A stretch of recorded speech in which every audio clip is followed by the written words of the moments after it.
প্রসব ব্যথায় 3 দিন পর্যন্ত কষ্ট করলাম গো, বড় আশা একটা সন্তানের মুখ দেখবো। ডাক্তার গো, প্রসব ব্যথার যন্ত্রণায় জ্ঞান হারা হয়ে আছি। মা বাবার কাছে প্রশ্ন করেছো, দুইজনের একজন বাঁচাইতে হলে কাকে বাঁচাইবো? মা বলেছে আমাকে বাঁচাইয়া বাচ্চাটা মেরে ফেলতেন। ডাক্তার তোমার পায়ে ধরি গো, আমার মায়ের কথা বাবার কথা শুনেন না। 10 মাস 10 দিন যেই সন্তান পেটে রাখছি, ওই সন্তান প্রসব করতে যাইয়া প্রসব ব্যথার যন্ত্রণায় আমার বাচ্চা আমি মা হইয়া মারতে পারি না। আমার বাচ্চাটারে মাইরো না গো ডাক্তার, তোমার 2টা পায়ে ধরি, দুইজনের একজন যদি মারতে হয়, আমি মায়ের জীবন শেষ করে দাও গো ডাক্তার, আমার সন্তানটা বাঁচাইয়া দাও। এই মায়ের ভাইয়ের নিচে জান্নাতের কথা নবী কইয়া সোনার মদিনায় শুয়ে রইছে, দেখতেছে আমরা কে কি করি মায়ের সাথে। মারে কষ্ট দিয়া নবীর ভালোবাসায় নবীর কাছে যাইতে পারবেন না, একটু জায়গাও পাবেন না। নাই যাচ্ছি পবিত্র কোরআন শরীফ থেকে সর্বপ্রথম তেলাওয়াত ছিল জালিকাল কিতাবু লা রাইবা ফি। আল্লাহ বলেন এই কিতাবের প্রথমে নোটিশ দিলেন, এই কিতাবে কোনো সন্দেহ বা কোনো ভেজাল, এই কোরআনের আলোচনার মধ্যে কোনো ভেজাল নাই, সন্দেহ শোভা নাই, যাই ঝামেলা নাই। একবারে যা আছে সবগুলো কথা হলো সত্য, সবগুলো কথা হলো সঠিক। যেই কোরআনে কোনো সন্দেহ শোভা নাই, এই কোরআনের মধ্যে আমার আল্লাহ ওয়াজ করেছেন ইত্তাকুল্লাহ, তোমরা আমাকে ভয় করো। বলুন কাকে ভয় করবেন? ভয় করার জন্য কে বলতেছেন? সবাই বলুন কে? বাদশাহ হারুনুর রশিদের জীবনী, তার বিবি জুবাইদা হারুনুর রশিদকে বলে ফেললেন, আপনি একটা দুজুকি। কথা কাটাকাটির মধ্যে আপোষে একটু রাগ বেশি উঠে গেছে, মহিলা মানুষ। উনি স্বামীকে বলে ফেললেন, আপনি তো একটা দুজুকি। স্বামী কয়, আমার বাড়ি খায়া আমার বিছানায় ঘুমায়া আমারে দুজুকে দিয়া তুমি আরামে থাকতা। স্বামীরও তো রাগ উঠে গেছে। বাদশাহ হারুন রশিদ বলেন, আমি যদি দুজুকি হই তুমি তালাক। লাগছেনি সমস্যা, বাদশার বউ তো তালাক। এখন কি করবে? আলেম ওলামাদের কাছে গেলে, তখনকার সময় আলেম ওলামারাও আল্লাহরে ভয় করতেন বেশি। আমরা এখন যেই যুগে আছি, অনেক সময় দেখা যায় 100 টাকা দিলে না জায়েজও জায়েজ হয়ে যায়, না জায়েজ কাজ 100 টাকা দিলে জায়েজ। তখনকার সময় আলেম ওলামারা আল্লাহকে ভয় করতেন বেশি। সবাই বললেন যে না, এটা তালাক হয়ে গেছে, টাকার বিনিময়, কোনো কিছুর বিনিময় তো এটা সমাধান হবে না। বাদশাহ একবার বাদশাহী জগতের সকল আলেম ওলামাদেরকে ডাইকা এইভাবে মজলিস করে বাদশাহ আসনে বসে বলতেছেন, ও আলেম ওলামারা, আমার এই সমস্যাটা সমাধান করেন। সকল আলেমরা বলেন এই সমস্যা সমাধান হবে না, তালাক হয়ে গেছে। 4 ইমামের এক ইমাম, ছোট ছেলে ইমাম মালিক সাহেব রহমাতুল্লাহ আলাইহি, উনি মজলিসের কাছে ঘুরতেছে আর হাসতেছে। বাদশার নজরে পড়লেন, ছেলেটা হাসে কেন? বাবা এদিকে আসো, এই ব্যাপারটা কি তুমি সমাধান দিতে পারবা? ইমাম মালিক সাহেব বলেন, না পারলে হাসি। বলুন, আলেম ওলামারা পারে না, একটা বাচ্চা ছেলে যদি কয় আমি পারবো, তাহলে আলেম ওলামাদের মেজাজটা একটু গরম হবে না? বাদশাহ আপনি কি বলছেন? দুজুকি হইলে তালাক? হ্যাঁ, দুজুকি না হইলে তো আর তালাক না। দুজুকি হইলে তালাক, গভীর মনোযোগ। দুজুকি হইলে তালাক, না হইলে তো আর তালাক না। বাদশাহ, আচ্ছা আপনার জীবনে অন্যায় করতে পারতেন, শুধু আল্লাহকে ভয় করে ওই অন্যায় থেকে ফিরে আসছেন। আপনার জীবনে কি এমন একটা কাজ আছে যে কাজটা আল্লাহকে ভয় করে অন্যায় থেকে ফিরে আসছেন? বাদশাহ বলেন, বাবা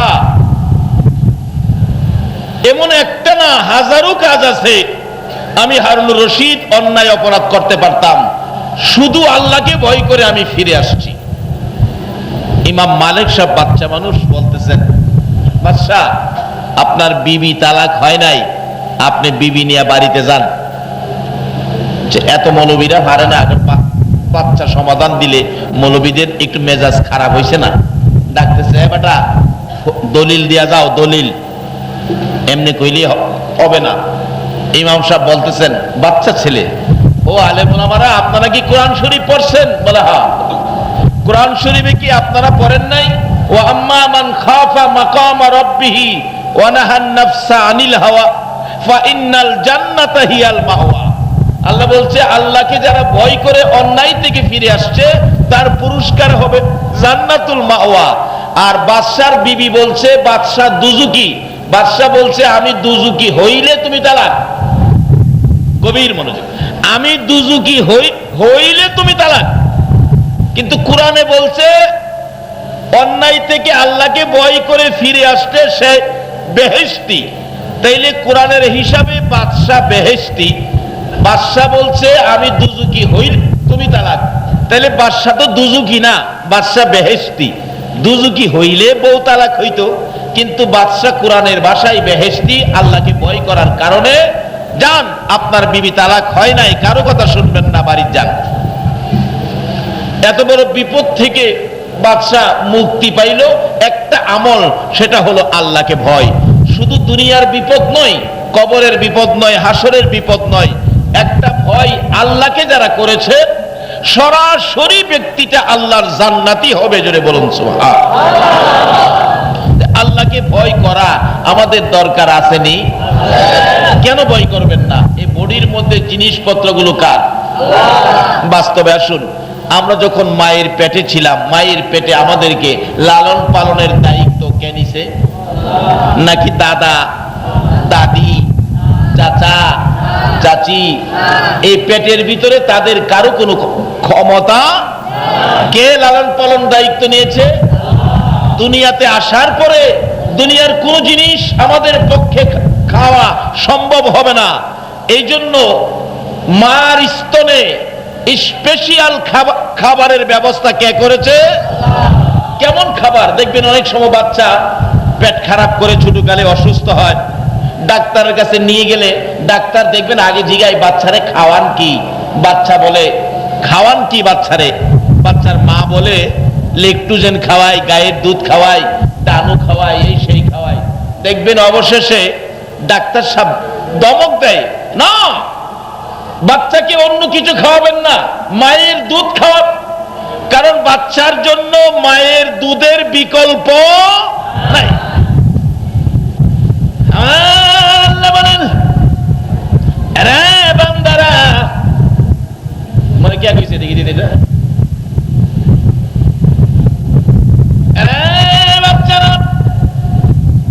কেন তোমরা আমাকে ভয় করবা না? ও দুনিয়ার মানুষ, কেন তোমরা আমাকে ভয় করবা না? তোমরা যখন বাচ্চা ছিলে দুনিয়ার কোন জিনিস তোমাদের পক্ষে খাওয়া সম্ভব ছিল না। আমি আল্লাহ তোমাদের প্রত্যেকের মার স্তনে এমন সুন্দর খাবারের ব্যবস্থা করেছি, যে খাবারের সাথে ডাক্তার বলেছে মায়ের দুধের বিকল্প নাই। এমন খাবার পৃথিবীর জমিনে আমি আল্লাহ ছাড়া আর কেহ তৈয়ার করতে পারে না। তারপরও দেখেন আমার আল্লাহ আর কত সিস্টেম করলেন। আমরা যখন ছোট ছিলাম আমাদের মুখে দাঁত ছিল না, বলেন এই দাঁতগুলি কি ছোটকালে ছিল? কোন সময় আসলো? আমরা যখন দুধ খাইতাম মার স্তনে, আবার একটু যখন বড় হলাম বাজারের জিনিস, বাবা বিস্কিট আনলে খাইতে চায়, বাবা জিলাপি আনলে খাইতে চায়, বাবা মিষ্টি আনলে খাইতে চায়। আল্লাহ কয় তোর তো দাঁতের দরকার ছিল না দুধ খাইতে, এখন কি বিস্কিট খাবি বান্দা? জিলাপি খাবি? ও বান্দা মিষ্টি খাবি? তোর জিলাপি, মিষ্টি, বিস্কিট খাওয়ার জন্য আমি তোর মেশিনের ব্যবস্থা করতেছি। দেখবেন বাচ্চাদের 5, 6, 7 মাস হইলেই নিচে দিয়েই হোক উপরে দিয়েই হোক দুইটা দাঁত বাহির হয়। বিস্কিট খাওয়া, জিলাপি খাওয়া, মিষ্টি খাওয়ার মেশিন ব্যবস্থা করতেছে। বলুন এই ব্যবস্থাগুলো কে করেছে? নাকি কারো দাঁত হসপিটাল থেকে লাগাইছিলেন? সমস্ত মুখ ভরে গেছে দাঁতে, দাদার সাথে নানার বাড়ি বেড়াইতে গেলে নানাও নাতিরে আদর করে মুরগির রান দিয়ে দিলেন, দাদাও নাতিরে আদর করে মুরগির রান দিয়ে দিলেন। নাতি 6-7 বছর বয়স, দেখবেন 2 হাতে 2 রান খায়, গোস্ত খাইয়া হাড্ডিত কামড়ায়, হাড্ডি তো খাইতে পারে না। আল্লাহ কয় বান্দারে, এতদিন বিস্কুটে দাঁত দিয়ে গোস্ত খাইতে পারস, হাড্ডি খাইতে কষ্ট হয়। ও বান্দা, চিন্তা করিস না, আমি তোরে হাড্ডি খাওয়া দাঁতও দিতেছি, দেখবেন 2 দিন পরে দাঁত 2টা লড়ে। ছোটকালে দাঁত লড়ে নাই? আচ্ছা, এগুলি কি কেউ বাইরে নাড়াইছিলেন? এই ব্যবস্থাটা কে করেছে? সে আল্লাহ বলতেছে তোমরা আমাকে ভয় করো। সেই আল্লাহকে ভয় করা আমাদের দরকার আসেনি? যদি ভয় করতে পারেন তাহলে আপনি পুরস্কার পাবেন জান্নাতুল মাওয়া। আর এই আল্লাহকে যারা ভয় করেছে তারাই গাউসে পাকের মতো ওলি হয়েছে। আল্লাহু আকবার বলুন। গাউসে পাকের জীবনী খুলুন।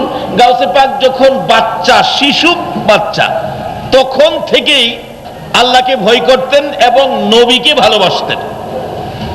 আসলে আমাদের কাজ 3টা। একটা হলো আল্লাহকে ভয় করা, 2 নম্বরে হলো নবীকে মহব্বত করা, 3 নম্বরে হলো মা বাবার খেদমত করা। আমি কোরআন হাদিস থেকে ঘাটাঘাটি করে 3টা জিনিস পাইলাম মেন। 3টা যার ঠিক আছে তার সব ঠিক আছে।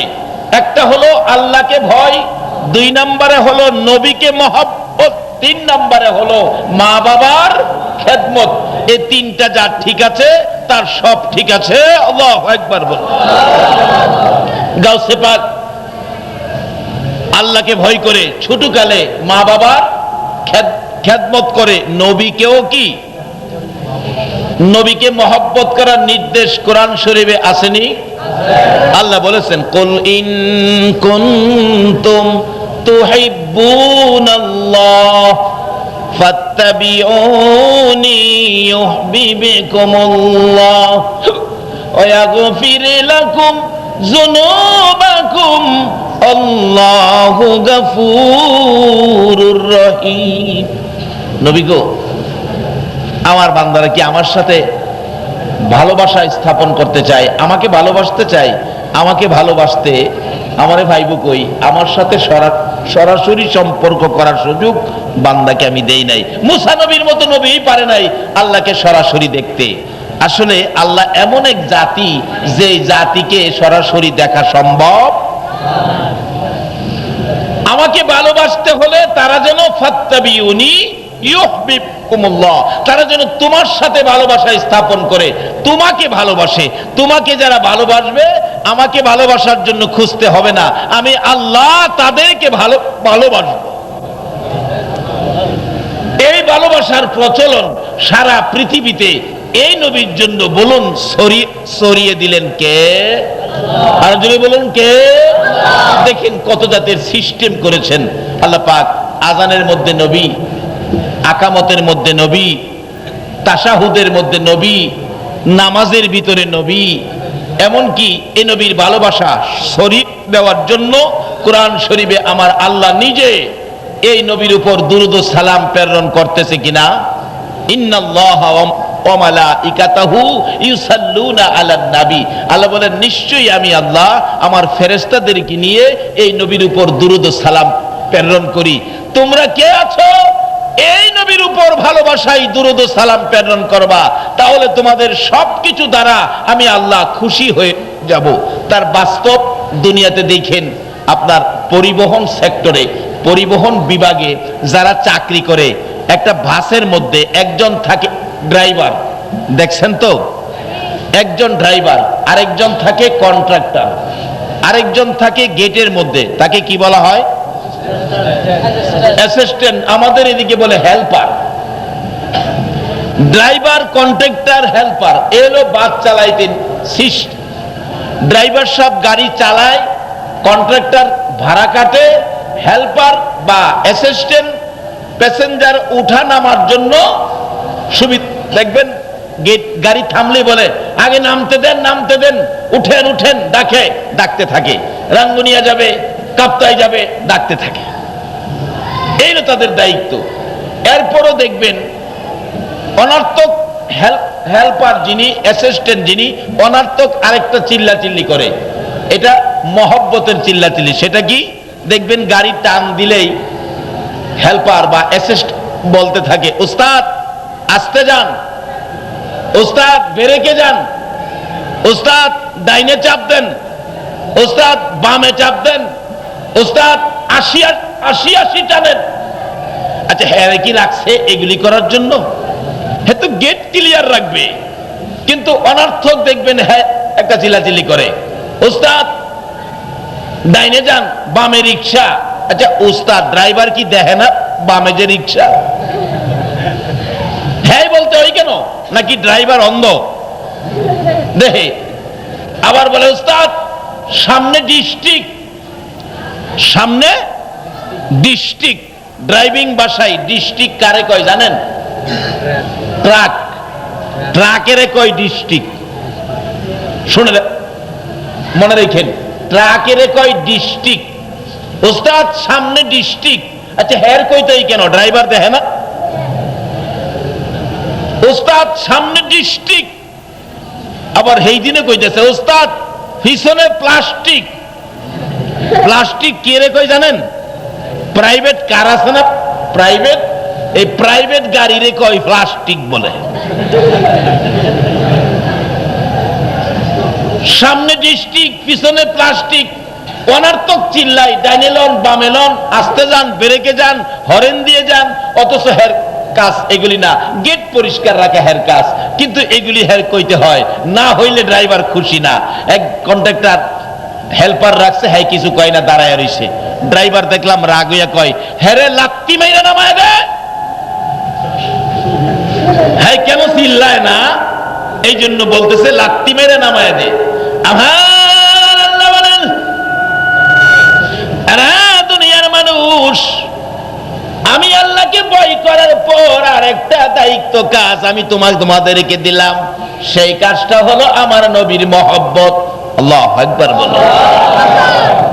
আমার নবীর মহব্বত, আমার নবীর ভালোবাসা, আমার নবীর গুণগান, আমার নবীর শানুমান, আমার নবীর প্রেম ভালোবাসার একটা চিল্লা চিল্লি তোমাদের মুখে আমি শুনতে চাই, তাহলে আমি আল্লাহ তোমাদের জন্য জান্নাতের বাজেট দেব। আল্লাহু আকবার বলো। দেখবেন প্রথম নম্বরে আমার আল্লাহ নিজেই এই নবীর শানুমান গুণগান প্রকাশ করার জন্য, এই নবীর ভালোবাসা আমাদের কাছে পৌঁছে দেওয়ার জন্য আমার আল্লাহ নিজেই এই নবীর উপর দুরূদ ও সালাম প্রেরণ করে। কোরআন শরীফ অস্বীকার করার ক্ষমতা পৃথিবীর কোনো আলেম ওলামার নাই।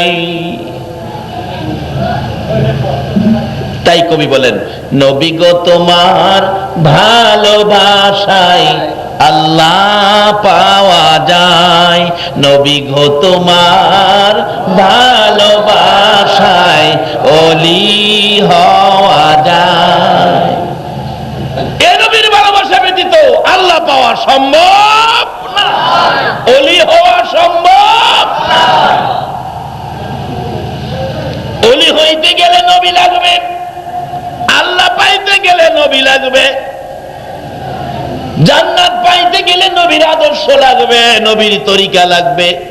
এই নবী ব্যতীত আল্লাহ পাওয়া, ওলি হওয়া, নবী পাওয়া, এই নবী ব্যতীত জান্নাত পাওয়া কোনদিন কারো পক্ষে সম্ভব হবে না। কাজী প্রথম নম্বরে আমাদের কাজ হবে আল্লাহকে ভয় করা, দ্বিতীয় নম্বরে কাজ হবে নবীকে কি করা? বলুন কি করা? আরো জোরে কি করা? মহব্বতের কত জিনিস। এই যে মাথার টুপি লাগাইলেন, টুপিটা কার মহব্বতে লাগাইলেন? এরকম একটা মহব্বত লইয়া কবরে যান না, আপনাকে জাহান্নামে নিতে কে? এই সাহস কার? মাথায় টুপি লাগাইলেন, কার মহব্বত? কেউ কেউ মুখে দাড়ি রাখলেন, বলুন কার মহব্বত? এই মহব্বতের এক একটা জিনিসের দাম কত, এই নবীর ভালোবাসার বরকত কত।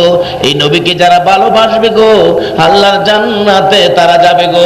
মানুষ হোক, গাছ হোক, পশু হোক, সাপ বিচ্ছু হোক, গোড়া হোক, হরিণ হোক, যারা এই নবীকে ভালোবাসা দিয়েছে আমার আল্লাহ তাদেরকেও জান্নাতি বলে ঘোষণা দিয়েছে। তো হরিণ ঘোড়া পর্যন্ত জান্নাতে যাবে, সাপ জান্নাতে যাবে, ভাগ জান্নাতে যাবে। বলুন কার ভালোবাসায়?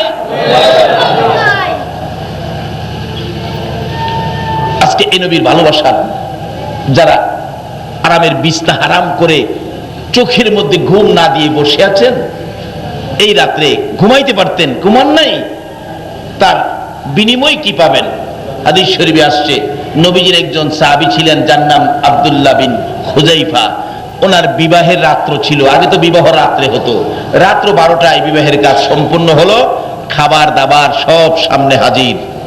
আচ্ছা বলুন, সবার যে খানা, আর যিনি বর হবেন, যিনি জামাই হবেন, দোলা হবেন, ইনার খাবারের অবস্থানটা কি একরকম হয়? যিনি বর, তার প্লেটটা কি বড়, মুরুখ কি ছোট দেয় না বড় দেয়? কাইটা দেয় না আস্তা দেয়? আস্তা মুরুখ প্লেট 2-3টা দিয়ে সাজায় দিলেন। যিনি বর তার সামনে খানা দানা সব রেডি, খালি হাত দিবে মুরুগে। গভীর রাত্র 12টা পার হয়ে গেছে, এমন সময় নবীজি থেকে একজন একটা চিঠি নিয়ে ওই দোলাখানা বরের সামনে দরজায় দাঁড়ায় ডাকতেছে, আব্দুল্লাহ বিন হুযাইফা, মুরুগে হাত দিস না রে, আবার রাসূল তোর কাছে চিঠি পাঠাইছে। ইনি বর, ইনি এই মজলিসের দোলা, মুরুগে হাত দিস না। ও আব্দুল্লাহ বিন হুযাইফা, মুরুগে হাত দিস না, আমার নবী তোর কাছে চিঠি পাঠাইছে। তাই নাকি? আব্দুল্লাহ বিন হুযাইফা রে বল, এখন নবীর চিঠি হাতে নিবি না মুরুগের মধ্যে হাত লাগাবি? আপনাদের ধারণা কি আব্দুল্লাহ বিন হুযাইফা এখন কোন দিকে যাবে? রাসূলের চিঠির দিকে যাবে না মুরুগের দিকে যাবে? আরে নবীর প্রেমের পাগল যারা প্রেম খেলা খেলে, বলুন নবীর প্রেমের নবীর প্রেমে ওয়াসে করনি দন্ত দেয় ফেলে, নবীর প্রেমে ওয়াসে করনি দন্ত দেয় ফেলে, নবীর প্রেমের পাগল যারা প্রেম খেলা খেলে, হায়রে নবীর প্রেমের হানজালা পাগল ছিল নবীর প্রেমে জীবন দিল, হানজালা পাগল ছিল নবীর প্রেমে জীবন দিল, গোসল করাইল তারে ফেরেশতার দলে, গোসল করাইল তারে ফেরেশতার দলে, নবীর প্রেমের পাগল যারা প্রেম খেলা খেলে, হায়রে নবীর প্রেমের পাগল যারা প্রেম খেলা খেলে। নবীর আশিক পাগলেরা যারা বসে আছো, আরামের বিছনা হারাম করে দিয়েছো, নবীর ভালোবাসায় যারা রাত্র দিতেছো, তোমাদের পুরস্কারের বাজেট কি দেখো। এবার হযরতে আমার নবীর আদরের সাহাবী আব্দুল্লাহ বিন হুযাইফা মুরুগের দিকে হাত দিল না, বসার থেকে উঠে দাঁড়িয়ে ডাকতেছেন, তুমি কে গো? আমার নবীর হাতের চিঠি আমার জন্য নিয়ে আসছো, দাও দাও চিঠিটা দাও। চিঠিটা হাতে নিয়ে আব্দুল্লাহ বিন হুযাইফা চিঠিটা খুলে দেখে লেখা, রে আব্দুল্লাহ বিন হুযাইফা, আমি রাসূল চিঠি পাঠাইলাম, যেখানে থাকো যে অবস্থায় থাকো আমি নবী চিঠি পাঠাইলাম রে আব্দুল্লাহ বিন হুযাইফা, এই চিঠি পাওয়ার সঙ্গে সঙ্গে দেরি করতে পারবি না, আমি রাসূলের সাথে দেখা করতে হবে। আব্দুল্লাহ বিন হুযাইফা রে, কালকে সকালে হুনাইনের যুদ্ধ শুরু হবে, আমি নবী আব্দুল্লাহ বিন হুযাইফা তোকে আমি কালকের যুদ্ধের প্রধান সেনাপতি বানাইলাম। বিবাহের রাত্র আর নবী তাকে সেনাপতি বানায়, যুদ্ধের সেনাপতি।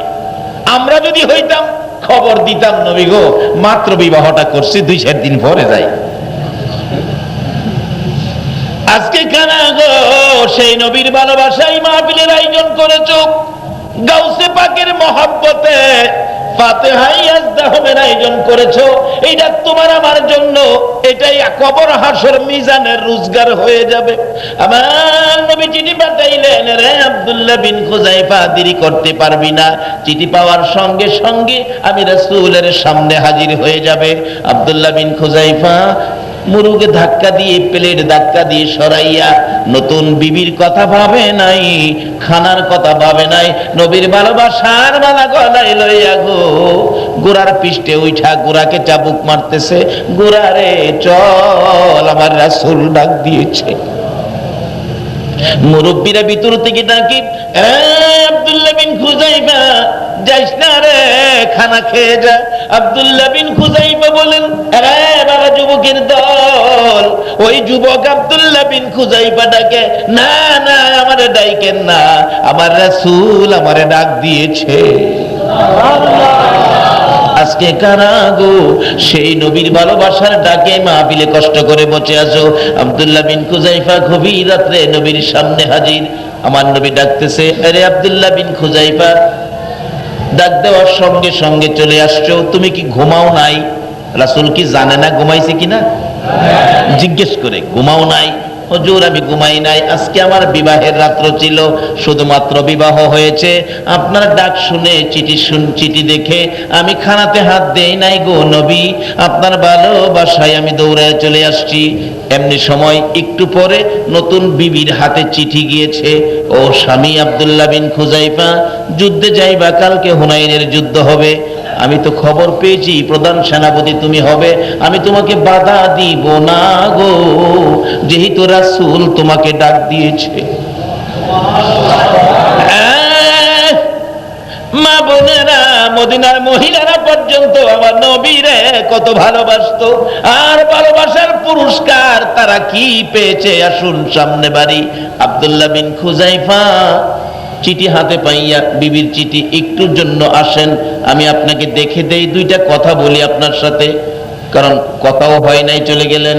স্বামী চিঠিটা ছিঁড়ে ফেললেন, রাসূল ডাক দিয়েছে, কারো কথাই আমি শুনবো না। আরেকটা চিঠি গেলেন, দুইটা চিঠি ছিঁড়ে ফেললেন। 3 নাম্বার চিঠি যাওয়ার সাথে সাথে নবীজি বলতেছেন, ও আব্দুল্লাহ বিন খুযাইফা, কার চিঠি ছিঁড়ে ফেলতেছো? হুজুর আমার নতুন বিবি চিঠি পাঠাইছে গো, আমি রাসূলের ডাকে আসছি, বিবির চিঠিতে আমি বাড়িতে যাব না, এই জন্য চিঠি ছিঁড়ে ফেললাম। আমার নবী বলেন, আব্দুল্লাহ বিন খুযাইফা রে, সকাল হওয়ার আগে বাকি ভালো সময় আছে, তুমি একটু বিবির সাথে দেখা করে আসো। আব্দুল্লাহ বিন খুযাইফা ঘরের দরজায় দাঁড়ায়া ডাকতেছে, বিবি গো, ও বিবি দেখ, আমারে মন ভরে দেখে দে, জীবনের শেষ দেখা দেখে দে, দেখা হবে রে হাসরের ময়দানে। বিবি বলেন, স্বামী একটু ভিতরে আসো। আব্দুল্লাহ বিন খুযাইফা বলেন, না রে, ভিতরে যাব না, ভিতরে যাওয়ার পরে যদি তোর প্রতি আমার মহব্বত বেশি হয়ে যায়, রাসূলের মহব্বত যদি কমে যায়, আমি আব্দুল্লাহ বিন খুযাইফা হাসরের দিন রাসূলের সামনে দাঁড়াইতে পারবো না। নতুন বিবির চাইতে নবীর ভালোবাসা বেশি দিল না কম দিল? এটাই তো চাইতেছে আমার আল্লাহ, যার খাতিরে কুল কায়নাত বানাইছে। এই নবীর ভালোবাসা কার কাছে কত আছে, কার কাছে কত পয়সা আছে সেটা দেখবে না, কার কাছে কত টাকা আছে তা দেখবে না, আল্লাহ দেখবে কার কাছে নবীর ভালোবাসা কত আছে। তার পুরস্কার কি আসবে বাস্তব সামনে আসুন। আব্দুল্লাহ বিন খুযাইফা ডাকতেছে, বিবি গো দেখে দে, দেখা হবে হাসরের ময়দানে। বিবি বলেন, স্বামী আপনি ভয় পাইতেছেন, আমি কি আপনাকে বাধা দিব না? স্বামী গো, আপনাকে বাধা দিব না, আপনি ভিতরে আসেন, আপনাকে আমি দেখে দেই, আপনি আমাকে দেখে যান। আপনি যদি ওই ময়দানে শহীদ হয়ে যান, আমি শহীদের বিবি হইয়া হাসরের ময়দানে যখন আপনার সামনে দাঁড়াইয়া বলবো, আমি আব্দুল্লাহ বিন খুযাইফার শহীদের বিবি, আপনি যাতে আমাকে চিনতে পারেন, আমি যাতে আপনাকে চিনতে পারি, সেই জন্য আমি আপনাকে ভালো দেখার জন্য ঘরে আসতে বলছি। আমার নবীর আদরের সাহাবী আব্দুল্লাহ বিন খুযাইফা বলেন, বিবি রে, দেখা হলো রে, আর দরকার নাই, আমাকে বিদায় দে। লম্বা ঘটনা, যুদ্ধে চলে গেলেন, হুনাইনের যুদ্ধ। যুদ্ধ করতে করতে নবীর আশেক আব্দুল্লাহ বিন খুযাইফা শহীদ হয়ে গেছে। এই খবর পৌঁছে গেছে মদিনায়। আব্দুল্লাহ বিন খুযাইফার বিবি কান্ধে আওলা গেছে পাগল বেশে। মাবুদ গো, জীবনে দেখাও ভালোভাবে হয় না, দুইটা কথাও বলতে পারলাম না, আমি তো স্বামী হারা হয়ে গেলাম। আমার আল্লাহ ডাকে, আব্দুল্লাহ বিন খুজাইফার বিবি রে, আমার নবীর ভালোবাসায় আব্দুল্লাহ বিন খুজাইফা জীবন দিয়েছে, তোর বিনিময় আমি আল্লাহ তোকে হাসরের ময়দানে দান করব। আব্দুল্লাহ বিন খুজাইফার বিবি নবীর ভালোবাসায় স্বামী যাওয়ার পরে সবর করলেন, ধৈর্য ধরলেন, বলতেছেন আমার স্বামীর লাশটাকে আমি জীবনের শেষ দেখা দেখে আসি। পাগলের মতো যুদ্ধের ময়দানে রওনা হয়ে গেলেন। যাইতে যাইতে একটু সামনে গেলে সাহাবীরা যুদ্ধ শেষ করে আসতেছেন, আব্দুল্লাহ বিন খুজাইফার লাশ নবীর সাহাবীরা কাঁধে করে নিয়ে আসতেছেন। একজনকে পায়ে জিজ্ঞেস করলেন, আপনি কি হুনাইনের যুদ্ধের ময়দান থেকে আসছেন? আমার স্বামী আব্দুল্লাহ বিন খুজাইফা নাকি শহীদ হয়েছে, এই ব্যাপারে আপনি কি জানেন? মানুষ দেখবেন মৃত্যুর খবর চট করে কয় না। বাবা মারা গেছে, ছেলের কাছে খবর গেছে তোমার বাবা বেশি অসুস্থ, তাড়াতাড়ি বাড়িতে যাও, মৃত্যুর খবর কয় না। আব্দুল্লাহ বিন খুজাইফার বিবি, তোমার স্বামী মারা গেছে, কে বলেছে? তোমার স্বামী পিছনে আসতেছে। আসতেছে তো ঠিক, আইতেছে না, কিন্তু কাঁধে উঠা, মৃত্যু চারজনের কাঁধে, তোমার স্বামী তো পিছনে আসতেছে। বলে কি, শুনলাম স্বামী শহীদ, স্বামী পিছনে আসতেছে। আরেকজনকে জিজ্ঞেস করলেন, আমার স্বামী আব্দুল্লাহ বিন খুজাইফার খবর জানোনি? ওই সাহাবী বলেন, মৃত্যুর খবর বলবো না, বলতেছে তোমার স্বামী পিছনে আসতেছে।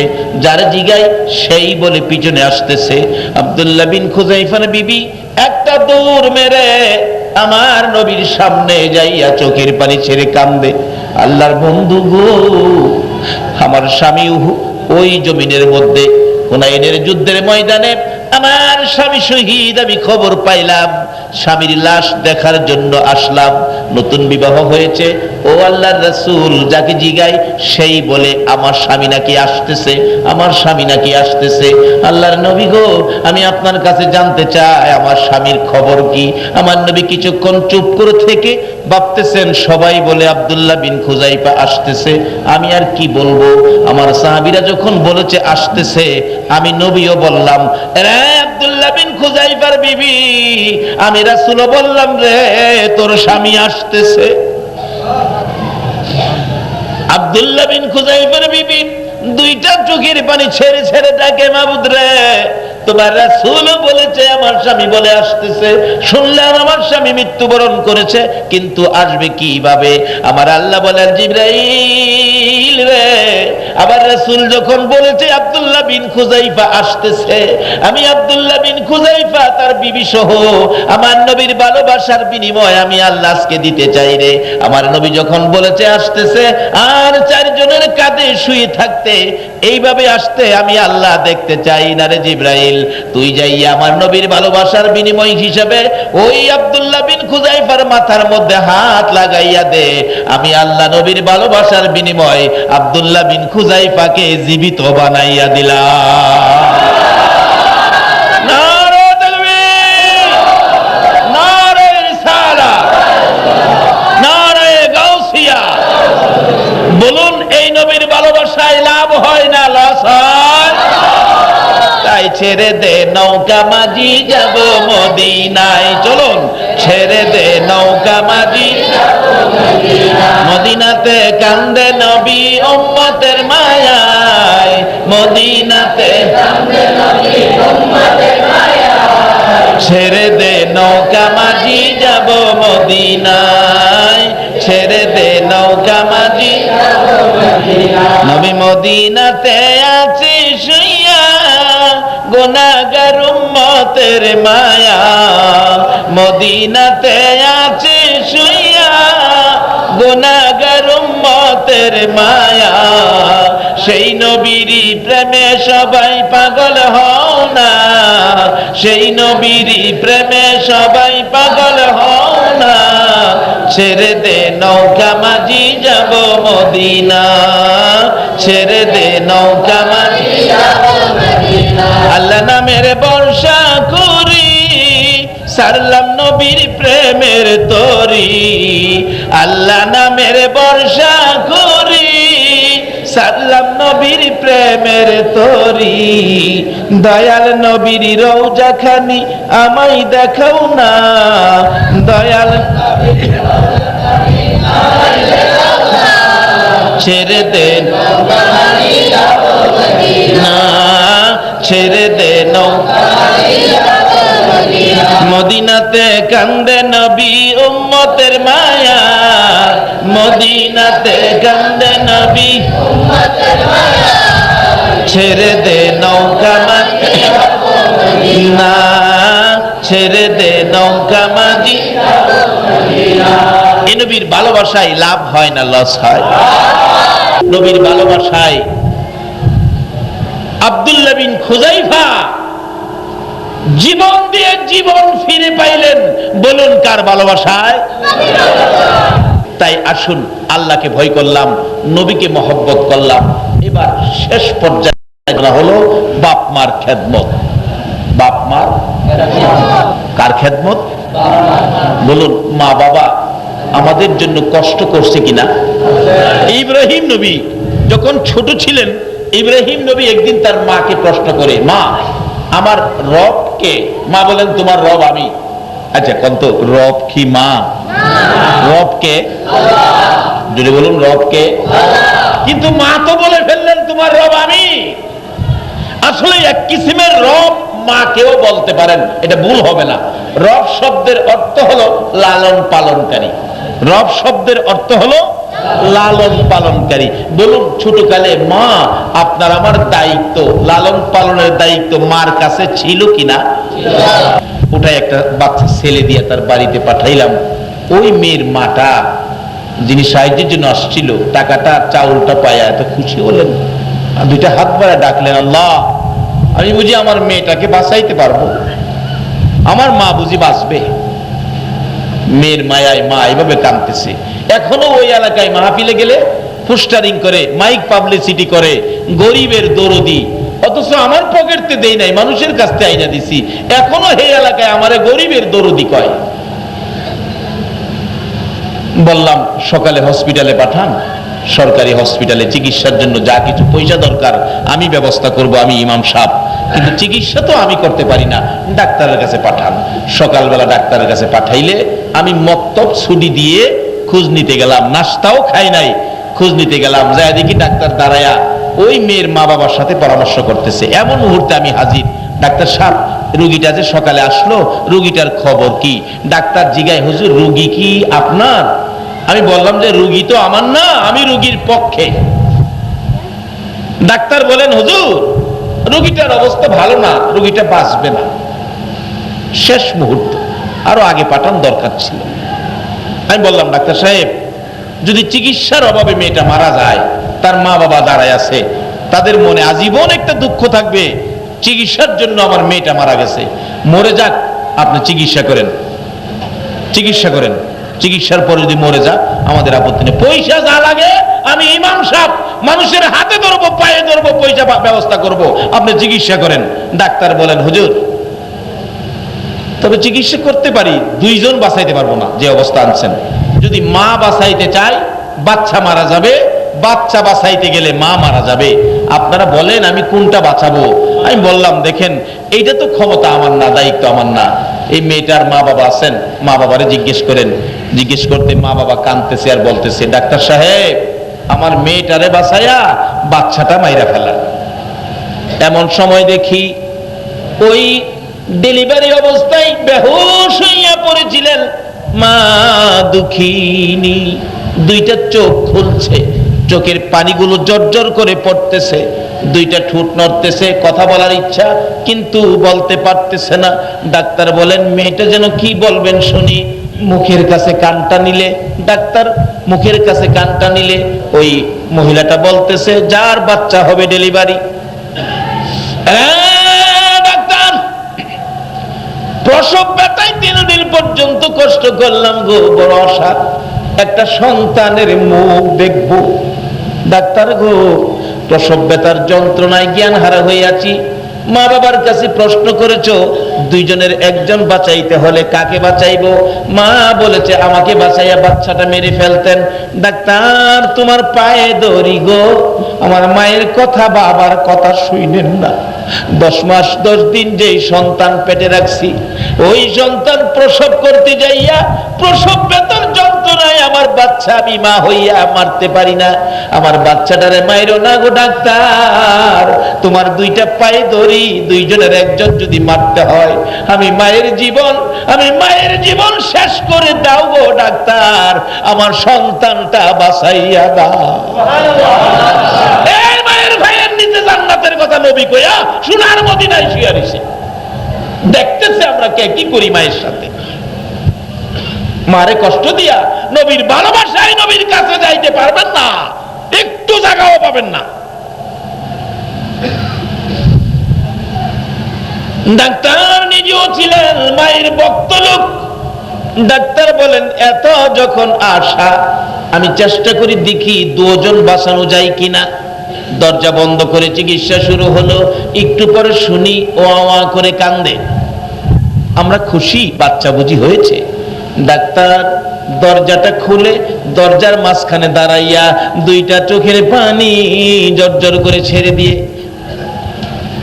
রুমাল দিয়ে চোখ মুছতেছে। জিজ্ঞেস করলাম ডাক্তার সাহেব খবর কি?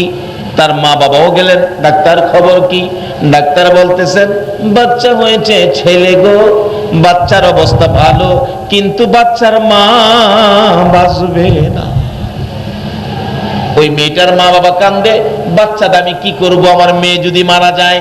বাহিরে দাঁড়ায় কান্দে। আমি ঘরের ভিতরে ঢুকলাম, ঘরের ভিতরে যাইয়া দেখি ওই বাচ্চাটা সোনার পুতুলের মতো, এত সুন্দর বাচ্চা, জমিনে পড়ে 4 হাত পাও নাড়াইয়া ওয়া ওয়া করে কান্দে। আর মা দরদি বাচ্চার দিকে এক নজরে তাকাইয়া রইছে, কথা বলতে পারে না, নড়তেও পারে না, শেষ পর্যায়ে চলে গেছে। বাচ্চার মা বাবা ঘরের ভিতরে ঢুকে কাঁদতেছে। ওই মহিলা মা বাবাকে বুঝাইতে চায়, মা গো কেন যে কান্দো, আমি বুঝি ফেলেছি, আমি বুঝি বাঁচবো না, আমি বুঝি মরে যাব। মা ওই মহিলা ইশারায় বুঝাইতে চাইতেছে আমি বুঝি মরে যাব, যে সন্তানের জন্য আমি মায়ের জীবন দিতে যাচ্ছি গো মা। ওই বাচ্চাটা জমিনে পড়ে কাঁদতেছে, তোমরা আমার বাচ্চাটাকে কোলে নাও না। ইশারায় বুঝাইতে চাইতেছেন, কিন্তু মা বাবা বুঝে না, তার মেয়ের জন্য তারা কাঁদতেছে। আবার ইশারায় বলতেছে, মা গো তোমরা যদি কোলে না নাও, আমার বাবাকে আমার বুকের উপরে উঠাইয়া দাও, আমি কিছুক্ষণের জন্য আমার সন্তানটা বুকে লইয়া আমি মার কলিজা ঠান্ডা করে আমি বিদায় হইয়া যাই। এই ইশারায়ও তারা বুঝতে পারতেছে না। অবশেষে দেখলাম দরদি মা নিজেই বাচ্চাটার দিকে 2টা হাত বাড়াইতেছে। ক্ষমতা নাই, শক্তি নাই, তারপরও গায়ের জোরে ধাক্কা দেয় 2টা হাত বাচ্চার দিকে বাড়ানোর জন্য। অল্প একটু সামনে বাড়ে, এইভাবে ধাক্কাইতে ধাক্কাইতে প্রায় 10-15 মিনিট হয়ে গেল। হাত 2টা বাচ্চাটার কাছাকাছি চলে গিয়েছিল। আর যদি 400 আঙ্গুল হাত সামনে বাড়াইতে পারতো, বাচ্চাটার গায়ে মায়ের হাত লাগতো, মার কলিজা ঠান্ডা হয়ে বিদায় হইতো। দরদি মা 2টা হাত বাচ্চাটার কাছাকাছি যাওয়ার পরে হাত থেমে গেছে, আর যায় না। মা বুঝি আর থাকবে না। একটু পরে দেখি বাচ্চাটার দিকে তাকাইয়া তাকাইয়া গো দরদি মায়ের চোখগুলি বন্ধ হয়ে গেছে। বাচ্চার জায়গায় বাচ্চা পড়ে আছে, মা দুনিয়ার থেকে বিদায় হয়ে গেছে। যেই মা নিজের জীবন দিয়ে আপনার আমার মতো একটা বাচ্চা প্রসব করেছে, যেই মা নিজের ব্যথায় ব্যতীত হইয়া দুনিয়া থেকে বিদায় হতে রাজি গো, বাচ্চাকে মারতে রাজি না। আমার নবী বলেছে, উম্মতের রে, এই মা বাবার খেদমত ব্যতীত আমি নবীর শাফায়াত নসিব হবে না। বাবার আসুন, নির্দেশ 3টা কোরআন শরীফে হয়েছে। একটা হলো ইত্তাকুল্লাহ, তোমরা আমাকে ভয় করো, হাক্কা তুকাতি, যেরকম ভয় করা দরকার। 2 নম্বরে হলো ফাত্তাবিউনি ইউহিব্বুকুমুল্লাহ, তোমরা আমার এই নবীর ভালোবাসা দিয়ে আমার ভালোবাসা নাও। 3 নম্বরে হলো ওয়াবিল ওয়ালিদাইনি ইহসানা, তোমরা তোমাদের মা বাবার সাথে ভালো ব্যবহার করো, মা বাবার খেদমত করো। এই 3টা যার ঠিক আছে সেই জান্নাতি হবেন। তাই আসুন আমরা আল্লাহকে ভয় করতে শিখি, নবীকে ভালোবাসতে শিখি। নবীর ভালোবাসা ব্যতীত আল্লাহর কাছ থেকে কিছুই পাওয়া যাবে না। নবীর ভালোবাসার সহিত মা বাবার খেদমত করি। আল্লাহ আমাদেরকে সেই বুঝ, সেই শক্তি, সেই তৌফিক দান করুক। সকলে বলুন আমিন।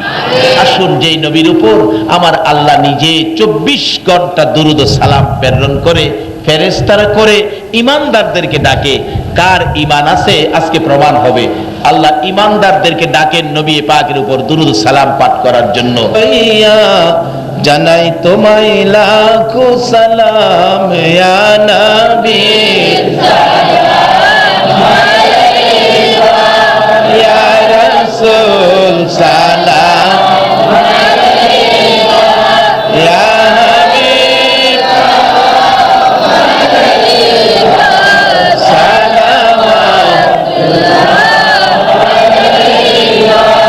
खल्क ने सबसे पहले अपना नूर बनाया, उस नूरे अनवर पहला को सलाम। मुस्तफा जाने रहमत पहला को सलाम। शमे बज में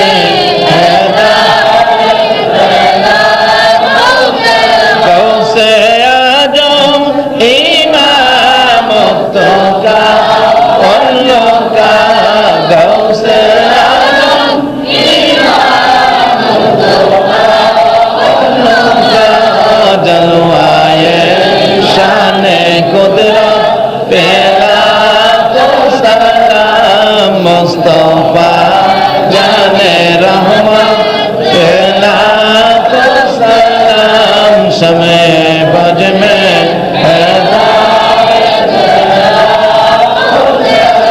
आतर निदान काले থাকিয়ে নবী গো আমার শিয়রে, দেখিব আপনাকে দুই নয়ন ভরে। ইয়া রাসূলুল্লাহ ইয়া হাবিবাল্লাহ, ইয়া রাসূলুল্লাহ ইয়া হাবিবাল্লাহ, ইয়া রাসূলুল্লাহ বলগল উলা বিকামালিহি, কশফত তুজা বিজামালিহি, হাসনাত জামিউ ফিসালিহি সাল্লাল্লাহু আলাইহি।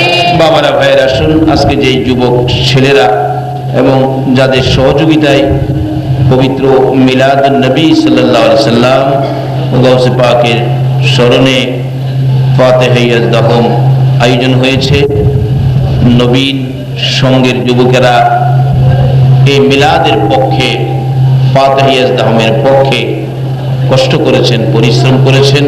আপনারা যারা মিলাদের পক্ষে, ফাতিহা ইয়াজদাহুমের পক্ষে বসে কষ্ট করেছেন, আল্লাহ যেন আপনাদের সকলকে কবুল করে এর বিনিময় দান করেন। সকলে বলুন আমিন। আর এই মাহফিল প্রত্যেক বছর আল্লাহ যেন এই কমিটি দিয়ে উদযাপন করার তৌফিক দেন। এলাকার মানুষ একের পর এক বিদায় হবে, এলাকা থাকবে কিয়ামত পর্যন্ত। আল্লাহ যাতে এই এলাকায় এই মাহফিলটুকুন কায়েম রাখেন। সকলে বলুন আমিন। এই সরফ কি ভাটা, সরফ ভাটার গ্রামে, রাঙ্গুনিয়ার এই গ্রামের এই মাহফিল নবীর আশিকদের আয়োজন, গাউসে পাকের আশিকদের আয়োজন। আল্লাহ যাতে কিয়ামত পর্যন্ত রাখেন। সকলে বলুন আমিন। আজকের উপস্থিতি আল্লাহ যাতে কবুল করেন। আজকের এই মাহফিলে যে আশায় হাত বাড়াবেন, আল্লাহ যেন সকলের আশা পুরা করেন, সেই জন্য দোয়া হবে। আসুন আমরা দোয়া করি, সকলে দোয়ায় শরীক হন। আল্লাহুম্মা আমিন। রব্বানা যালামনা আনফুসানা ওয়া ইল্লাম তাগফির লানা ওয়া তারহামনা লানাকুনান্না মিনাল খাসিরিন। রব্বিরহামহুমা কামা রাব্বায়ানি সগীরা। রব্বুল আলামিন জান্নাতের বাগানে বসে জান্নাতি মেহমান লইয়া আমি গুনাহগার, তোমার শাহী দরবারে হাত বাড়াইছি। মাওত আশিকে রাসূল, আশিকে গাউসে পাক, আশিকে ওলিগণকে লইয়া গো আমরা যারা হাত বাড়াইছি গো আল্লাহ, যাদের দোহাই দিলাম ওই নবীর আশিকের হাত তুমি কেমনে খালি ফিরাইবা? ইয়া আল্লাহ, গাউসে পাকের গোলামদের হাত তুমি কেমনে খালি ফিরাইবা গো আল্লাহ? যে গাউসে পাকের দরবারের কুকুরের পাওয়ার জংলার বাঘের চেয়ে বেশি হইয়া যায়। মাবুদ, দয়ার নবী, মায়ার নবীর আশিক পাগলের হাত, গাউসে পাকের আশিকের হাত খালি ফিরাইও না। এই মাহফিলের উসিলাই, দুরুদ ও সালামের উসিলাই আমরা যারা হাত বাড়াইছি আমাদের তামাম জিন্দেগীর গুনাহগুলো ক্ষমা করে দাও গো আল্লাহ। ইয়া আল্লাহ, কাজ করি আমরা যারা হাত বাড়াইছি জীবনে কত গুনাহ করেছি হিসাব মিলাইলে উপায় দেখি না। এই গুনাহ লইয়া যদি কবরে ঢুকি গো, কবরের আযাব আমরা সইতে পারবো না। ইয়া আল্লাহ, যার উসিলায় যেই নবীর ভালোবাসায় এত কিছু করেছো, তুমি কি সেই নবীর উম্মতের মাপ দিতে পারো না? ইয়া আল্লাহ, কার জীবনে কত গুনাহ হিসাব জিগাইও না। কে নেককার, কে গুনাহগার, কে মেয়ে, কে পুরুষ, কাউরে কিছু কইও না। মিলাদুন নবীর খাতিরে, ফাতিহা ইয়াজদাহমের খাতিরে আমাদের তামাম জিন্দেগীর গুনাহগুলো ক্ষমা করে দাও। ইয়া আল্লাহ, জীবনের গুনাহ ক্ষমার আশার দরখাস্তের পর আর একটা দরখাস্ত করি, তুমি কিন্তু রাগ হইও না। এই বৃষ্টি বাদলের মধ্যেও হাজার হাজার মানুষ বসে আছে। আমি জানি না গো কার মনে জানি কি ব্যথা, কি দুঃখ, কার জানি মানাই রে, কে জানি মার অভাবী রে, কার জানি বাবা নাই রে, কে জানি বাবার অভাবী। যেই বাবা মাতার গাম পাতাই ফালাইয়া রোজগার করে সন্তানের লালন পালন করেছে, যেই মা নিজে না খাওয়ায় খায়া সন্তানের খাওয়াইছে, যেই মা নিজে না ঘুমাইয়া রে সন্তানের ঘুম পাড়াইছে, প্রস্রাব যদি করে দিচ্ছে সন্তান, মা প্রস্রাবের ভিজা জায়গায় শুয়েছে, সন্তানের শুকনা জায়গায় রাখছে, যেই মা মেতরিনি হইয়া রে প্রস্রাব পায়খানা পরিষ্কার করছে। এই মায়ের অভাবী, বাবার অভাবী যারা হাত বাড়াইছে গো আল্লাহ, এই হাতগুলো দেখলে তোমার কি মায়া লাগে না? মায়ের অভাবী যারা গো, এই অভাব কি আর পুরা হবে রে আল্লাহ?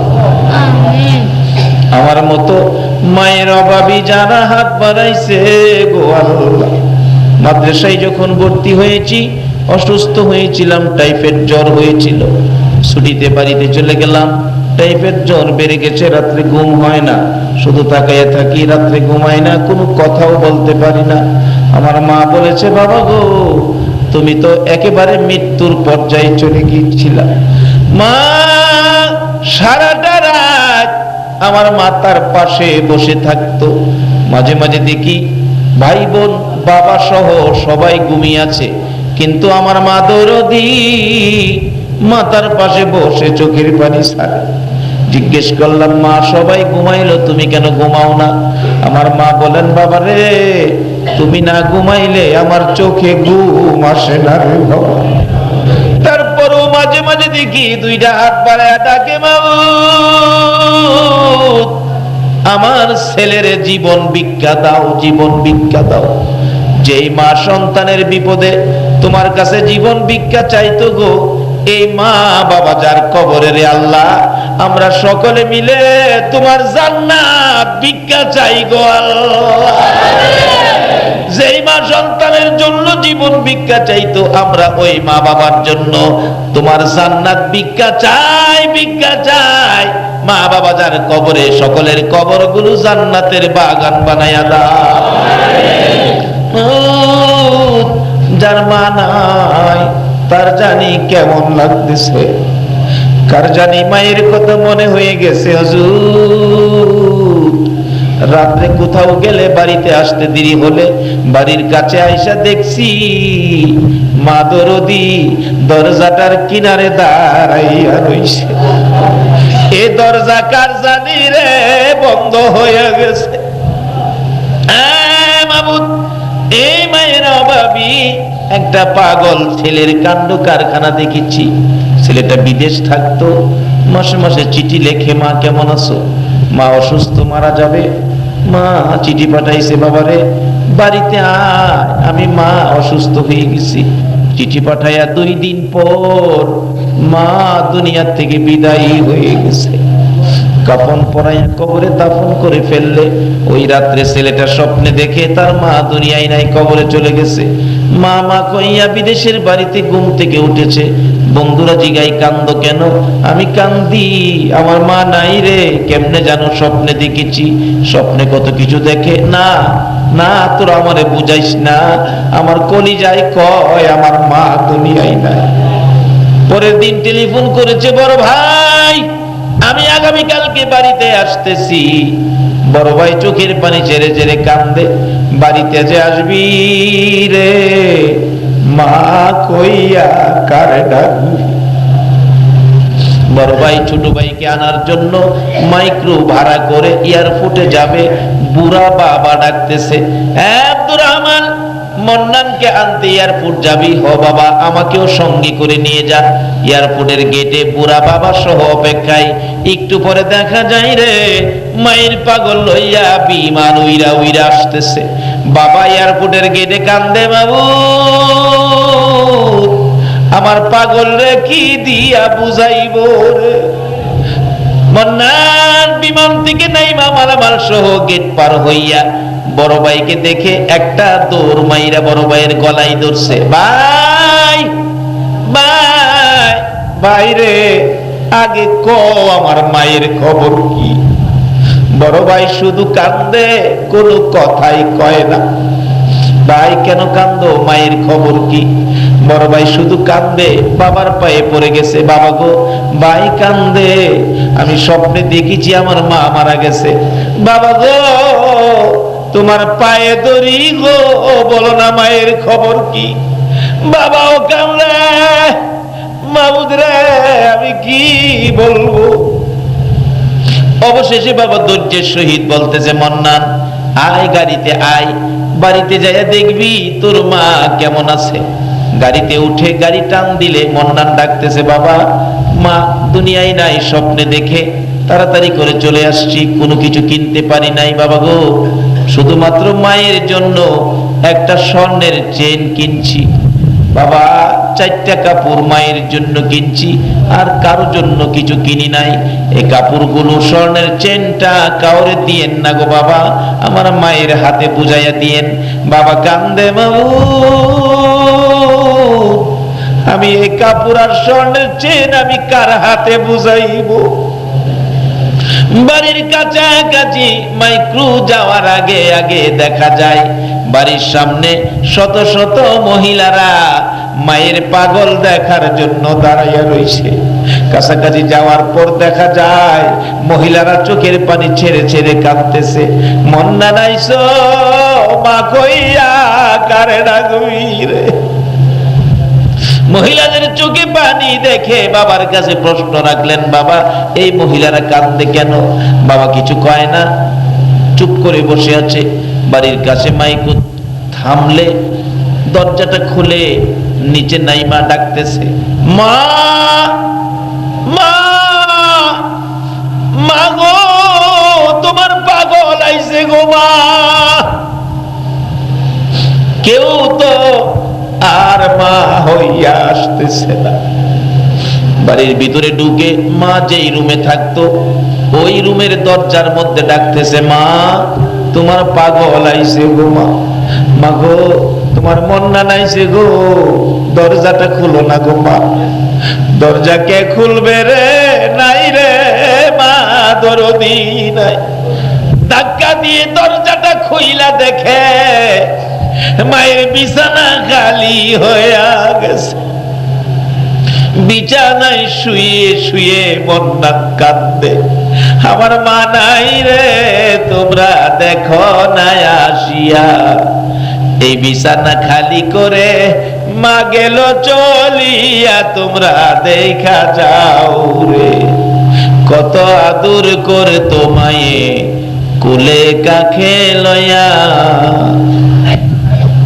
আরে বাবা বলে ডাকতো মায়ে, দুই গালে চুমাইয়া, তোমরা দেখা যাও রে, পায়খানা করিতাম যেদিন বিছানাতে শুইয়া, পরিষ্কার করতো মায়ে মেতরিনী হইয়া, তোমরা দেখা যাও রে।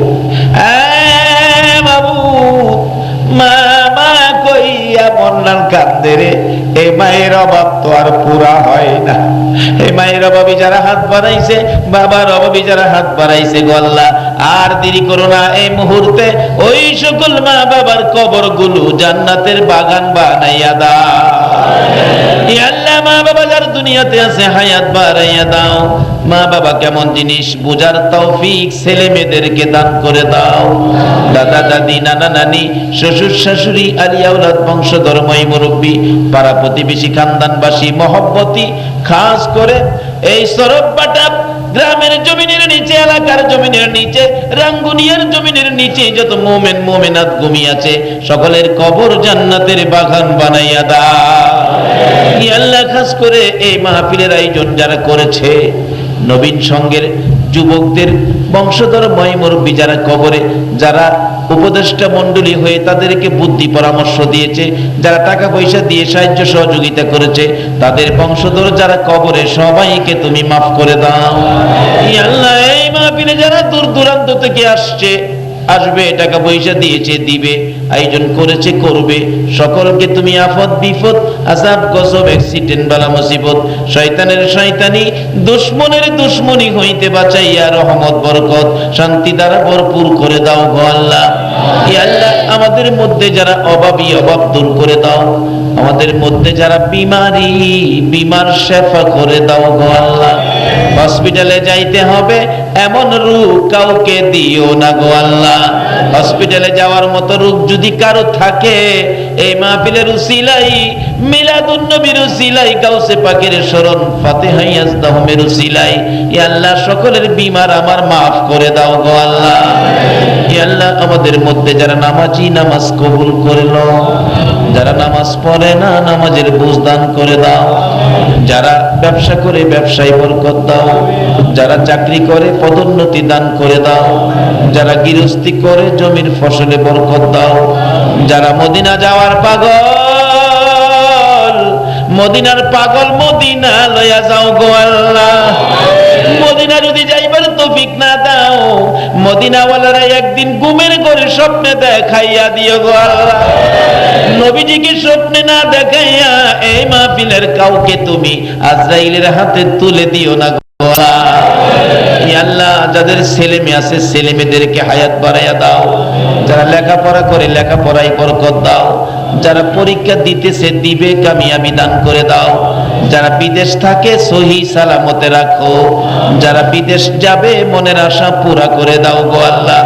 ইয়া আল্লাহ খাস করে নবীর ভালোবাসায়, গাউসে পাকের ভালোবাসায়, আশিকে রাসূল, আশিকে ওলি হইয়া যারা এই পর্যন্ত কষ্ট করেছে, সকলকে তুমি কাল কিয়ামতে নবীর গুদারায় উঠাইয়া ফুলসিরাতের ফুল পার করে দিও গো আল্লাহ। ইয়া আল্লাহ মাহফিল শেষে যারা যেখানে যাবে সহি সালামতে পৌঁছাইয়া দিও গো আল্লাহ। ইয়া আল্লাহ খাস করে মাহফিল কমিটির ভাইদেরকে তোমার কুদরতি হাতে আমানত করে গেলাম। ইয়া আল্লাহ তাদেরকে তুমি হেফাজতে রাখো গো আল্লাহ। এই মাহফিলের উসিলায় তাদের সকলের গলায় নবীর প্রেমের মালা পরাইয়া দাও গো আল্লাহ। ইয়া আল্লাহ তাদের সকলকে গাউসে পাকের রুহানি ফয়েজ নসিব করে দাও গো আল্লাহ। চট্টগ্রামের জমিনের নিচে যত ওলি আল্লাহ ঘুমিয়ে আছেন, সকলের রুহানি ফয়েজ আমাদের সবাইকে তুমি নসিব করে দাও গো আল্লাহ। ইয়া আল্লাহ যতগুলো দরখাস্ত করলাম মাহফিলের উসিলাই, দুরুদ ও সালামের উসিলাই, জিকিরের উসিলাই, মিলাদুন নবী, ফাতিহা ইয়াজদাহুমের উসিলাই, সবগুলো দরখাস্ত কবুল আর মঞ্জুর করো গো আল্লাহ। ই আল্লাহ, এই মাহফিল তোমার কুদরতি হাতে আমানত করে গেলাম। আশিকে রাসূল, আশিকে ওলিদের মাহফিল কিয়ামত পর্যন্ত কায়েম রাখো গো আল্লাহ। রব্বানা তাকাব্বাল মিন্না ইন্নাকা আনতাস সামিউল আলিম ওয়া তুব আলাইনা ইয়া মাওলানা ইন্নাকা আনতাত তাওয়াবুর রহিম। ওয়া সাল্লাল্লাহু তাআলা আলা খায়রি খালকিহি মুহাম্মাদিন ওয়া আলা আলিহি ওয়া আসহাবিহি আজমাইন বিহাক্কি লা ইলাহা ইল্লাল্লাহু মুহাম্মাদুর রাসূল। ফাতু বিসূরাতিম মিন মিসলিহি। আমার মোহাম্মদ তো উম্মি, সে লেখাপড়া করে নাই, কোনো মক্তব, KG, kindergarten, primary, high school, college, বিশ্ববিদ্যালয়, দুনিয়ার কোনো মানুষের কাছ থেকে আক্ষরিক জ্ঞান নেয় নাই। তোমরাই জানো সে একজন জাগতিকভাবে মূর্খ। তে মূর্খ মানুষটা এমন পাণ্ডিত্যপূর্ণ কোরআনের আয়াত তোমাদেরকে শোনায়, আর তার চাইতে হাজার গুণে বড় বড় সার্টিফিকেটদারি মানুষ এই মক্কা মদিনায়, তোমরা সৌদি আরব, সারা পৃথিবীতে আসো। তা মুহাম্মদ যেই কিতাব নিয়ে তোমাদের কাছে দিয়েছে, এই কিতাবের ভিতরে যে সূরা আছে 114টা, এর সবচাইতে ছোট সূরার মতো একটা সূরা তোমরা বানায় দেখাও। সেই ১,৫০০ বছর আগে আল্লাহ পাক চ্যালেঞ্জ ছুড়ে দিয়েছে দুনিয়ায়, আজও পর্যন্ত কি কেউ পারছে? মিস্টার আবু জাহেল একবার চ্যালেঞ্জ গ্রহণ করছে, ঠিক আছে আমি নিলাম চ্যালেঞ্জ, আমি পারবো এই সূরার মতো সূরা বানাতে। ওনার সাথে আনুষঙ্গিক ওই ক্লাসে আরও ধামলা পণ্ডিত যেগুলো ছিল, সে পণ্ডিতকে দায়িত্ব দিয়েছে, মোহাম্মদ কাবাঘরের গায়ে সূরা একটা জুলোয় থুয়ে গেছে, এই সূরার মতো একটা সূরা বানাও। সূরাটার নাম কি? সূরা আল কারিয়া। সূরা আল কারিয়া। কি কি আছে আয়াত? আল কারিয়া তুমাল কারিয়া ওমা আদরা কামাল কারিয়া ইয়াউমা ইয়াকুনুন নাসু কাল ফারাশিল মাবথুস। এই না সূরা আল কারিয়া। 6 মাস জুলাই রাখার পরে আবু জাহেলের পণ্ডিতরা মিলিয়ে সূরা একটা বানাইছে। বানানোর পরে আবু জাহেল রে বলছে যে নেতা তাহলে জুলাই দেই ভাষে দেই কাঠটা ভালো হয়। তা আবু জাহেলকে জুলানোর আগে আগে আমারে দেখা, ও জায়গা জুলানোর মানানসই কিনা আগে আমি তাহকিক করি। তো সূরা বানাইছে কি? আলফিল ও মালফিল ওমা আদরা কামালফিল জিসমুহু তবিল ও জাম্বুহু কলিল। সূরাটা তো আবু জাহেল কয় তোকে পায়ে ধরি জুলস নিয়া, ইয়া মোহাম্মদের ওই সূরার সামনে টেকে না। মোহাম্মদ যেই কথা বলছে সূরার ভিতরে, সে কথার ভিতরে কত অজানা তথ্য ওর মধ্যে রয়েছে। আল কারিয়া তুম আল কারিয়া, একটা কম্পন হবে। আল কারিয়া একটা কম্পন হবে। মাল কারিয়া, জানো সেই কম্পনটা কি? ওমা আদরা কামাল কারিয়া, সেই কম্পন আর ভূমিকম্প সম্পর্কে তোমাদের কোনো অভিজ্ঞতা আছে? সেই দিন হবে ইয়াউমা ইয়াকুনুন নাসু কাল ফারাশিল মাবসুস। যেই বিষয়টা আমাদের মাথার মধ্যে আসে নাই সেই দিন, সেটা কি? যে সেই দিন সমস্ত মানুষগুলো বিছানুর মতো পড়ে থাকবে, একটা মানুষও বেঁচে থাকবে না। কোনো দিন কে ভাবছো? এ কি তোমাদের পাণ্ডিত্যের মধ্যে আছে? কোনো বই কিতাবে পাইছো কোনো দিন? মুহাম্মদ যে সূরা কইল তার ভিতরে ভবিষ্যৎবাণী এমন গভীর কথা, আর তোমরা যা কও তার তর্জমা হলো আলফিল ও মালফিল ওমা আদরা কামালফিল। এ হাতি চেনো? হাতি সম্পর্কে কোনো অভিজ্ঞতা আছে? জিসমুহু তবিল জাম্বুহু কলিল, বডিটা বড় নেজটা ছোট। কয় যে ইয়া কইয়ে কি হয়? আবু জাহেল কয় তোকে পায়ে ধরিয়া টানাস নিয়া, পারলি দেখ আর কিছু পারিস নাকি। ওইটার পর এরপরে যখন সারেন্ডার করছে ওই সূরা খুলে নিয়ে গেছে। এরপরও সূরা মানে না, এরপরও সূরা কোরআন শরীফকে মানছে নাকি? ফেল করছে, ব্যর্থ হয়ে গেছে, সমকুটি সূরা বানাইতে পারে নাই। তাতে তো তারপরে এসে তওবাতিল্লাহ করে মাফ চাইয়া বায়াত হওয়া দরকার ছিল। তারপরও এনাদ আর বেয়াদবি করেই যাচ্ছে। এরপরে আল্লাহ পাক আবার চ্যালেঞ্জ ছুড়ে দিয়েছে, কুল্লাইন ইজতামাআতিল ইনসু ওয়াল জিন্নু আলা আইয়াতু বিমিসলি হাদাল কুরআন লা ইয়াতুনা বিমিসলিহি ওয়ালাউ কানা বাযুহুম লিবাযিন যাহিরা। এরপর অন্য আয়াতের মধ্যে আছে যদি একটা আয়াত পারো, সূরা থাকে একটা আয়াত, তাও তারা পারে না। এরপরে আল্লাহ বলে দিয়েছেন সারা পৃথিবীর সকলে সম্মিলিতভাবে চেষ্টা করলেও কোরআনের মতো কোরআন রচনা করতে কোনোদিনও পারবা না। হুজুর ছোট্ট সূরাটা কোরআন শরীফের ভিতরে, এর চেয়ে ছোট সূরা আর খাটো সূরা আর হতে পারে না। সূরা কাউসার, ঠিক না? কুট্টি 3 আয়াত দিয়ে একটা সূরা বানাইছে, ইন্না আতাইনাকাল কাউসার ফসল্লি লিরাব্বিকা ওয়ানহার ইন্না শানিয়াকা হুয়াল আবতার। কাবা ঘরের গায়ে ঝুলাই দিয়েছে হুজুর। আর একবার আল্লাহু আকবার। এবার আবু জাহেলকে আমি নিজেই দেখি চেষ্টাইতে পারি নাকি। ও কতদিন চেষ্টা করে যাইয়া লাস্টে ব্যর্থ হয়ে ওর সাইডই লিখে দিয়েছে ইন্না আতাইনা কাল কাউসার ফসল লিলি রব্বিকা ওয়ানহার ইন্না শানিকা হুল আবতার। এর নিচে লিখে দিয়েছে লাইসা হাজা কালামুল বাশার বালমিন খালিকিন কাদার। একটু জোরে কান সুবহানাল্লাহ। এই কথা কোনোদিনও কোনো মানব রচিত ভাষা হতে পারে না। এটা নিশ্চয়ই কোনো ঐশী বাণী, আসমানি বাণী। এর কর্তা, এর সৃষ্টিকর্তা, এই বাণীর বার্তাদাতা আলাদা কেউ, যার ভাষার সাথে জগতের কোনো ভাষায় কোনো দিন মিল খাবে না। কাজেই আমরা সবাই ব্যর্থ। তারপরও তওবা করে কলেমা পড়ে মুসলমান হয় নাই। নবী পাক আল্লাহর কাছে অভিযোগ করলেন, রব্বি ইলামান আর সালতানি, আল্লাহ কোন কমজাত খবিসির কাছে আমারে পাঠাইছে নবুয়তি। এত জায়গা ফেল করে আর আমি পাস করি, তবুও তারা আমার কথা মানে না। আল্লাহ পাক বলেন কোনো চিন্তা করার দরকার নাই, ওমা আলাইকা ইল্লাল বালাগ। গোষ্ঠী শুদ্ধ সারা পৃথিবীর সবও যদি কাফের থাকে, তোমার নবুয়তির মধ্যে কোনো ঘাটতি নাই। তুমি তোমার মাকামে ঠিক থাকবা, আমি আল্লাহর মাকামে ঠিক থাকবো। ওমা আলাইকা ইল্লাল বালাগ, তোমার দায়িত্ব শুধু তবলিগ করা, তুমি পৌঁছাই দিবা। ফমান শাহ ফাল্যুমিন ওমান শাহ ফাল্যাকফুর। যার মনে চায় মানবে, যার মনে চায় না মানবে না। যে মানবে তার লাভ, মানি তাদা ফাইন্নামা ইয়াহতাদি লিনাফসি। যে গ্রহণ করবে তোমার কথা, হিদায়াত যে নিয়ে নেবে, তাহলে সেটা লাভ তারই হবে। এর বিশাল একটা প্রতিদান আছে, জান্নাতিন তাজরি মিন তাহতিহাল আনহার। বিশাল জান্নাত হবে, সবচাইতে ছোট জান্নাত দেওয়া হবে যাকে, তাকেই দুনিয়ার মতো কমপক্ষে 10 দুনিয়ার সমপরিমাণ জায়গা দেওয়া হবে। আর তার ভিতরে তার নিয়ামত থাকবে কি, ওয়ালাকুম ফিহা মা তাশতাহি আনফুসুকুম ওয়ালাকুম ফিহা মা তাদউন। ওই জান্নাতে যাওয়ার পরে মুখে যা বলবা তাও পাবা, মনে যা ভাববা তাও তুমি পেয়ে যাবা। কন্যা সুবহানাল্লাহ। ওর ভিতরে থাকবে তোমার জন্যে তাজরি মিন তাহতিহাল